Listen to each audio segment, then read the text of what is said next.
The Exorian scouting vessel, Inevitable Conquest, drifted silently at the edge of Sol's heliopause, its adaptive camouflage rendering it invisible to Earth's primitive detection systems.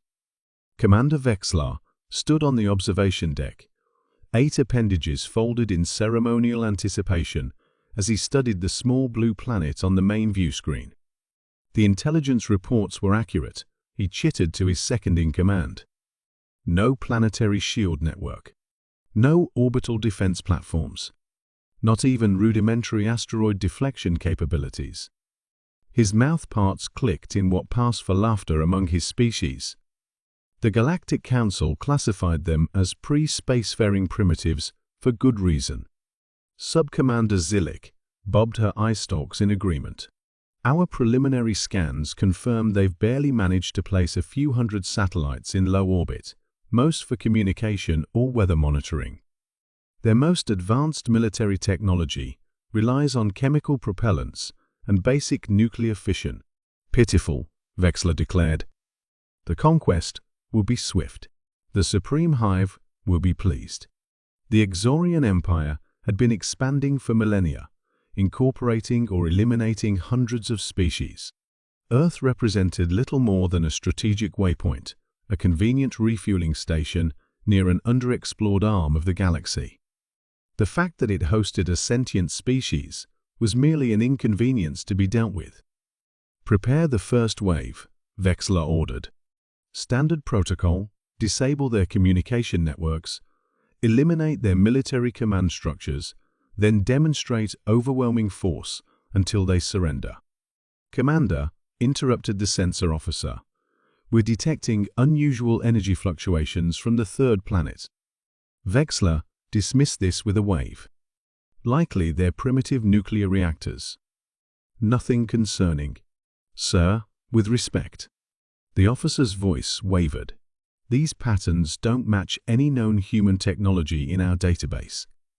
Before Vexlar could respond, the ship's alarms blared. On the view screen, a spatial distortion appeared near Earth's moon, followed by another, then dozens more. Impossibilium readings. The science officer shouted, using the Exorian term for exotic matter. Multiple vessels emerging from subspace pockets? Vexlar staggered backward as the view screen filled with ships, hundreds of them materializing where sensors had detected nothing moments before. These weren't the crude chemical rockets or primitive nuclear vessels in their intelligence files.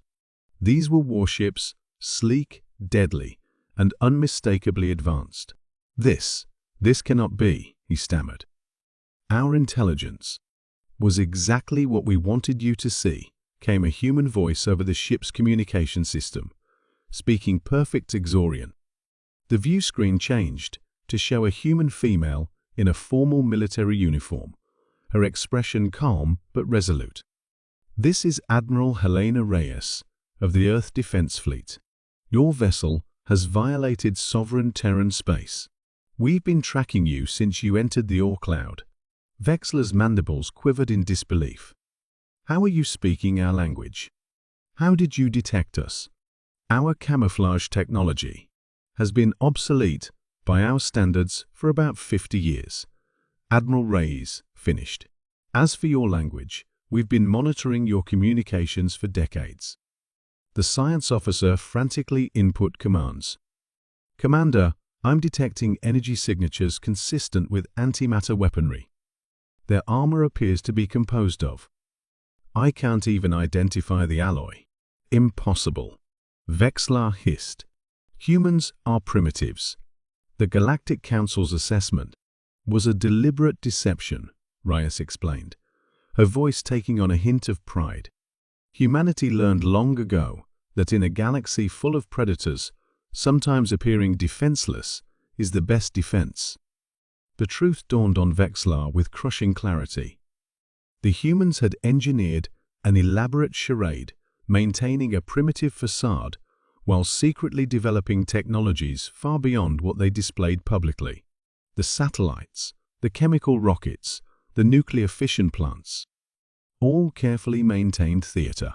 For centuries, We watched other species get conquered or enslaved after displaying their technological achievements too openly. Reyes continued. So we made a different choice. We hid our true capabilities behind a screen of apparent vulnerability. The view screen split to show dozens of massive doors opening in the lunar surface, revealing hangars filled with more warships. From Earth itself, countless smaller vessels ascended, taking formation around the planet. The Exorian Empire has conquered 87 worlds and exterminated 14 species, Reyes stated matter-of-factly. Did you think we wouldn't do our homework? Vexler's exoskeleton felt suddenly too tight. The Exorians had chosen Earth precisely because it appeared defenseless, an easy conquest to add to their empire's tally. The irony was not lost on him. We've been aware of your empire for over a century, Reyes continued. While you observed our primitive surface technology, we studied your actual capabilities. We know your weapon systems, your FTL limitations, even the location of the Supreme Hive. At this, Vexler nearly collapsed. The location of the Supreme Hive was the most closely guarded secret in the Empire. Your vessel will now be boarded and your crew detained, Reyes informed him. Your empire has 2 standard cycles to withdraw all forces from the territories you've illegally occupied and begin reparations to the species you've harmed. Should you fail to comply, we will be forced to demonstrate that Earth's defenses are matched only by our offensive capabilities. As transport vessels approached the inevitable conquest, Vexler realized the magnitude of the Exorian Empire's miscalculation. They had mistaken deliberate restraint for weakness, careful strategy for primitive limitation.